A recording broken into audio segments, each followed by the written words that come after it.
October 23rd, 2019, Raven's Hollow Antique Shop. My name is Juno Black, and I'm an IT technician who thought logic could explain everything. That was before I found Annabelle, a porcelain doll with glassy eyes that seemed to track my every move in that dusty attic workspace. I'm recording this because what happened over those 5 days wasn't just paranormal activity. It was a calculated invasion of my reality. The doll didn't just want to scare me, it wanted to become me. This is my testimony of how a cursed object nearly stole my soul. Chapter 1. The static hit me the moment I unboxed her. My tools hummed with unnatural energy as I examined the porcelain doll's intricate mechanics. Her glass eyes seemed to drink the attic's dim light, and the air grew thick with the scent of decayed roses. When my computer screen flickered, displaying "Hello Juno" in jagged text, I told myself it was a power surge.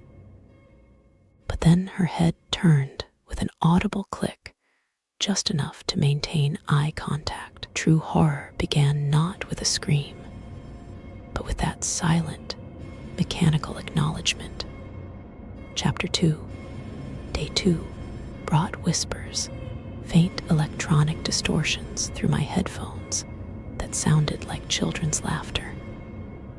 My security cameras showed the doll moving when I wasn't looking, her position shifting from the workbench to staring out the attic window.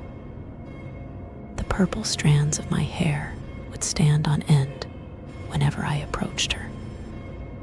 That night, I woke to find my tools arranged in a perfect circle around my bed, each pointing toward me. Unexplained mysteries were becoming terrifying realities. The doll wasn't just haunted, it was learning. Chapter 3. The smell of ozone became permanent. My equipment started failing systematically, first the lights, then the cameras, until only my emergency recorder worked. I caught her reflection in a monitor, her porcelain face twisted into something mimicking my own features.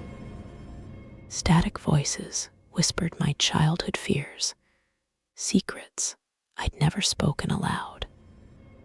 When I tried to leave, the attic door refused to open, the lock clicking like her turning head. Paranormal activity had become a prison.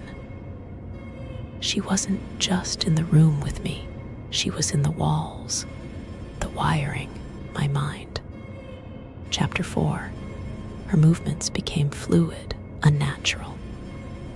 I'd blink and she'd be closer, her cold porcelain fingers now stained with what looked like my purple hair dye. My own reflection began shifting in screens, sometimes showing her face wearing my skin. The whispers clarified. I want your voice, your form, your life. Tools flew across the room as her influence grew. This wasn't ghost stories anymore. This was an invasion. The doll was systematically replacing me, using my own technology against me, in some horrific transference ritual. Chapter 5. On the final night, the power died completely. Only the emergency exit sign cast a bloody glow. She stood before me, my jumpsuit now appearing on her porcelain form, my features superimposed over her doll face. As I reached for my final tool, her mouth opened and my own voice emerged. Thank you for the vessel. I shattered her with a wrench, porcelain exploding like bone. But as I sit here recording, my skin feels strangely smooth, my movements slightly jerky. The mirror shows my reflection, but sometimes, just for a second, my eyes click when I blink. Subscribe for more stories.